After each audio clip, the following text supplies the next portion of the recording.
Hello दोस्तों, कैसे हैं आप सब लोग। उम्मीद करता हूं काफी अच्छे होंगे। तो दोस्तों, आज थी तारीख 25 जून और आज स्टैनले लाइफस्टाइल का आईपीओ में अप्लाई करने के लिए आखिरी दिन था। आखिरी दिन इस आईपीओ को बहुत ही बम्पर और जबरदस्त सब्सक्रिप्शन देखने को मिला। तो सब्सक्रिप्शन तो जानेंगे ही, उसके अलावा इस आईपीओ के अंदर हमारे अलॉटमेंट के चांसेस कितने हैं, अलॉटमेंट स्टेटस कब और कहां चेक करना है वो भी हम जानेंगे। उसके अलावा डी पाइपिंग का आईपीओ, आसान लोन्स का आईपीओ, अलॉटमेंट स्टेटस तो आ चुका है, अब लिस्टिंग है कल की तारीख में लिस्टिंग इसकी, तो लिस्टिंग डे पर स्ट्रैटेजी क्या होनी चाहिए वो भी हम जानेंगे। उसके अलावा आज अलाइड आईपीओ, अलाइड ब्रांडर्स का आईपीओ ओपन था, उसका सब्सक्रिप्शन जानेंगे। और व्रज आयरन का आईपीओ कल की तारीख में ओपन होने वाला है, इसकी एंकर लिस्ट भी आ चुकी है, उसके बारे में भी जानकारी लेंगे।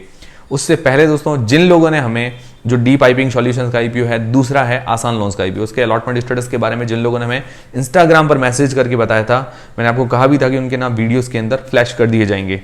आप भी जानकारी देते तो आपके भी नाम आ जाएंगे। तो उसके अंदर प्रफुल्ला, सुनील, अश्मित, मनीष, डॉक्टर विनोद और भगवती, इन सभी लोगों ने हमें जानकारी दी थी। उसके अलावा बात करें Saurabh, earning wealth hub, Sheikh, Om Prakash, Tirthraj, इन सभी लोगों ने भी, और उसके अलावा काफी लोगों ने जानकारी दी। सबके नाम तो वीडियोस के अंदर मैंने बोले नहीं है, पर फ्लैश सबके मैंने कर दिए। और उसके अलावा भी काफी लोग जो भी बचे हैं उन सभी के नाम वीडियोस के अंदर डाल दिए हैं। तो आप भी हमें इस तरह से जानकारी दे सकते हैं, तो आपके भी नाम वीडियोस के अंदर फ्लैश कर दिए जाएंगे। इंस्टाग्राम की लिंक डिस्क्रिप्शन के अंदर है, वहां पर हमें फॉलो करना मत भूलिएगा। वहां पर भी जल्दी ही अब आईपीओ से रिलेटेड वीडियोस आना शुरू हो जाएंगे। और उसके अलावा टेलीग्राम, व्हाट्सएप चैनल, फ्री में डीमेट अकाउंट, सबकी लिंक डिस्क्रिप्शन के अंदर है। अब दोस्तों आते हैं हमारे मेन टॉपिक पर। तो स्टैनले लाइफस्टाइल का आईपीओ में अप्लाई करने के लिए आज की तारीख में आखिरी दिन था, और आखिरी दिन इस आईपीओ को बहुत ही बम्पर सब्सक्रिप्शन मिला है। मतलब टोटल ये 97.16 गुना, मतलब 97 टाइम्स ये टोटल सब्सक्राइब हुआ है। 36,525 करोड़ रुपए लगे हैं इस आईपीओ पर, मतलब लगभग 3 दिन के अंदर, और आखिरी दिन तो ज्यादा पैसा लगा है। क्यूआईबी पोर्शन 215 गुना के आसपास सब्सक्राइब हुआ है, और क्यूआईबी पोर्शन के द्वारा 23,158 करोड़ रुपए लगे हैं। तो क्यूआईबीज ने ज्यादा पैसा लगाया। देखिए, क्यूआईबीज जब भी ज्यादा पैसा लगाते हैं किसी भी आईपीओ के अंदर तो स्टेबिलिटी ज्यादा मिलती है। उसका रीजन क्या है? देखिए, एंकर लिस्ट क्या होते हैं कि बड़े इन्वेस्टर्स होते हैं, उसी तरह जो क्यूआईबी इन्वेस्टर होते हैं क्वालिफाइड इंस्टीट्यूशनल बायर्स, उसके अंदर म्यूचुअल फंड्स वाले होते हैं, डोमेस्टिक इन्वेस्टर्स होते हैं और फॉरेन इन्वेस्टर्स होते हैं। तो वो क्या है कि जब इन्वेस्ट करते हैं तो सोच समझ के करते हैं, लॉन्ग टर्म के लिए करते हैं, अच्छी स्ट्रैटेजी होती है। तो इस कारण क्या है कि स्टेबिलिटी मिलती है। तो ये अच्छी बात रही कि क्यूआईबीज की तरफ से अच्छा सब्सक्रिप्शन है।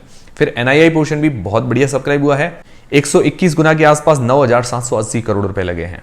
फिर रिटेल पोर्शन 19 गुना के आसपास सब्सक्राइब हुआ है, 3500 करोड़ रुपए के आसपास लगे हैं रिटेल पोर्शन की द्वारा। तो मतलब ओवरऑल बढ़िया सब्सक्रिप्शन देखने को मिला है, स्पेशली क्यूआईबीज ने जमकर पैसा बरसाया है। आप में से किन किन लोगों ने कितने कितने लॉट इस कौन कौन सी कैटेगरी में इस आईपीओ में अप्लाई किए, मुझे कमेंट करके बता दीजिएगा। मैंने 6 लॉट रिटेल कैटेगरी के अंदर अप्लाई किए हैं। अब इस आईपीओ के अंदर हमारे अलॉटमेंट के चांसेस कितने हैं, तो देखिए रिटेल कैटेगरी के अंदर करीब करीब, मतलब ये फिक्स चीज तो नहीं है, पर करीब करीब जो चांसेस है 5 से 6% के आसपास, मतलब 100 में से 5 से 6 लोगों को इसका अलॉटमेंट मिल सकता है। बिग एचएनआई कैटेगरी के अंदर जो चांसेस है 4% के आसपास, करीब करीब 4% के आसपास चांसेस है, 100 में से 4 लोगों को। फिर स्मॉल एचएनआई कैटेगरी के अंदर 1% से ज्यादा चांस है, मतलब 1% से कम नहीं है, 1% से थोड़े से ज्यादा चांसेस है। तो मतलब सारी कैटेगरीज में देखें तो अच्छे चांसेस हैं, क्योंकि सब्सक्रिप्शन इतना मिला है उस हिसाब से चांसेस बढ़िया हैं। और आपने कौन सी कैटेगरी में अप्लाई किया वो कमेंट करके बता दीजिएगा। अब इसका अलॉटमेंट स्टेटस कल की तारीख में के फिनटेक की वेबसाइट पर 26 जून को के फिनटेक की वेबसाइट पर हमें इसका अलॉटमेंट स्टेटस देखने को मिल जाएगा। लगभग रात को 8-9 बजे के आसपास आ जाएगा, और के फिनटेक पर जनरली टाइम पर आ जाता है, लिंकिन टाइम पर थोड़ा लेट होता है। जीएमपी चल रही है 46% के आसपास, बहुत ही बढ़िया है। 170 रुपए पर शेयर, 40 शेयर का लॉट है, 6800 रुपए जैसा एक लॉट पर फायदा देखने को मिल रहा है, बहुत ही बढ़िया 46%। उम्मीद है कि इसके आसपास रहनी चाहिए, और जीएमपी एक अंदाजा है, इसको अंदाजा मानकर ही चले, फिक्स चीज नहीं है।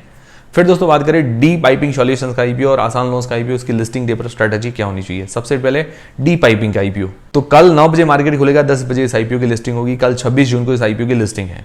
अंदाजन लिस्टिंग प्राइस क्या हो सकती है, 203 रुपए के आसपास ये शेयर जो है हमें अलॉट हुआ है।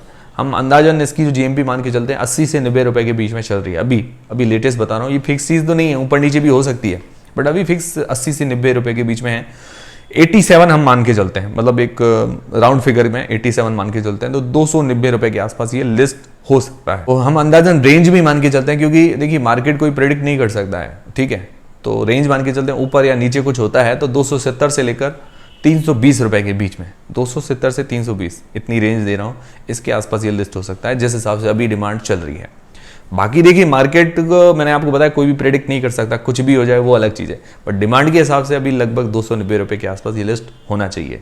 फिर अंदाजन लिस्टिंग गेंस कितना मिल सकता है, तो जीएमपी चल रही है लगभग 90 रुपये के आसपास, 73 शेयर्स का लॉट है, तो लगभग 6500 रुपये के आसपास हमें अंदाजन लिस्टिंग गेंस मिल सकता है। लगभग कितना होता है 44% के आसपास, तो बहुत बढ़िया लिस्टिंग गेंस है, मतलब कुछ ही दिनों के अंदर 40% प्रॉफिट कम नहीं होता है। अब देखिए करना क्या चाहिए, तो देखिए बताऊंगा मैं आपको, मतलब हेल्प करूंगा, पर डिसीजन आपको अपनी रिस्क और अपना एनालिसिस लगा के बनाना। अब आपने लिस्टिंग गेंस के लिए अप्लाई किया, शॉर्ट टर्म के लिए अप्लाई किया, आपकी कोई स्ट्रेटजी नहीं है, तो देखिए लिस्टिंग गेंस लेकर एग्जिट हो जाओ, बढ़िया है, 6000 रुपये मिले ऐश करिए, फिर चढ़ जाए तो उसका कोई गम नहीं है, ठीक है ना। बाकी देखिए जो भी करना आपको अपनी रिस्क और अपना एनालिसिस लगा के करना है। आप क्या करेंगे मुझे कमेंट करके बता दीजिएगा।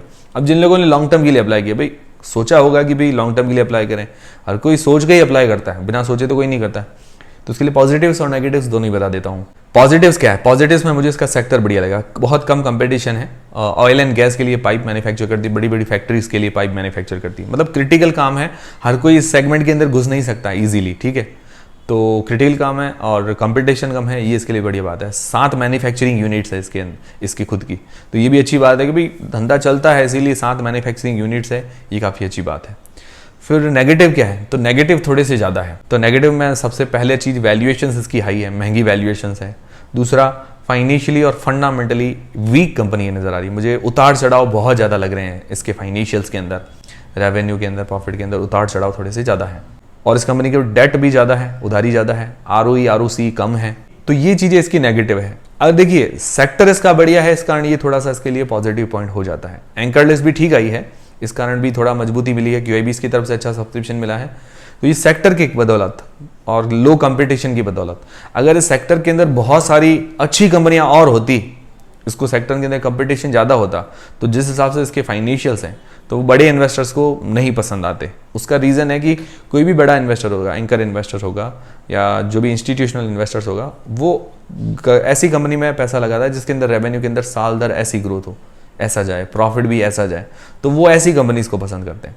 पर इसका क्या है कि चलो लो कंपटीशन, सेक्टर वाइज थोड़ा मजबूत नजर आ रहा है। बाकी पर्सनली मैं होता तो मैं यही रिस्क फ्री होकर ही काम करता, भाई ज़्यादातर जो शेयर है मेरे वो सेल कर देता, मतलब जितना मेरा अमाउंट है वो तो जरूर सेल करता, और हो सकता है मैं पूरी प्रॉफिट बुकिंग भी कर लेता। आप लोग क्या करेंगे मुझे कमेंट करके बता दीजिएगा, और मेरी तरफ से होल्ड करने सेल करने किसी का भी डिसीजन नहीं है, और कल मैं टेलीग्राम चैनल वगैरह पर भी आपको अपडेट कर दूंगा। फिर दोस्तों आसान लोन्स का IPO, उसकी भी लिस्टिंग कल है 26 जून को, 9 बजे मार्केट खुलता है, 10 बजे किसी भी IPO की लिस्टिंग होती है। और हाँ, प्री मार्केट के अंदर ऑर्डर कैसे लगाते हैं, तो सर्च कीजिए IPO pre market order Jayesh Khatri लिखकर आपको वीडियो मिल जाएगा।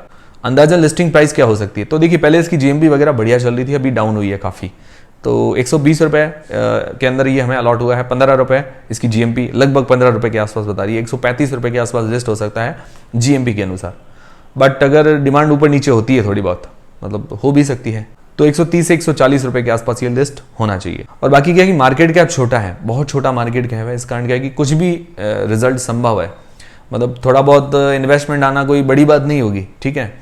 तो क्या है कि हो सकता है कुछ शॉकिंग लिस्टिंग भी हमें देखने को मिल जाए, मान लो हम 140 के आसपास उम्मीद कर रहे हैं, 160-70 भी चला जाए, ऐसा हो सकता है। बहुत छोटा इश्यू साइज है, बहुत छोटा मार्केट कैप है इस कारण, और छोटा इश्यू साइज है इस कारण क्या है कि ये T2D सेगमेंट में हो सकता है, T2D सेगमेंट मतलब 5% का सर्किट लगे इस पे। पर्सनली मैंने इस IPO के अंदर अप्लाई नहीं किया था, क्योंकि मुझे क्या है कि फाइनेंशियली फंडामेंटली थोड़ी कमजोर कंपनी नजर आई, और इस सेक्टर के अंदर कंपटीशन भी खूब है।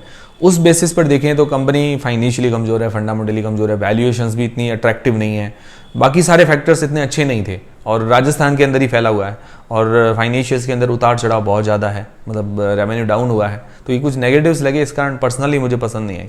हाँ ठीक है, लिस्टिंग गेंस मिल जाए तो बढ़िया बात है। आप लोग क्या करेंगे वो मुझे कमेंट करके बता दीजिएगा। डिसीजन आप कोई भी बनाएं, अपनी रिस्क और अपना एनालिसिस लगा के बनाएं।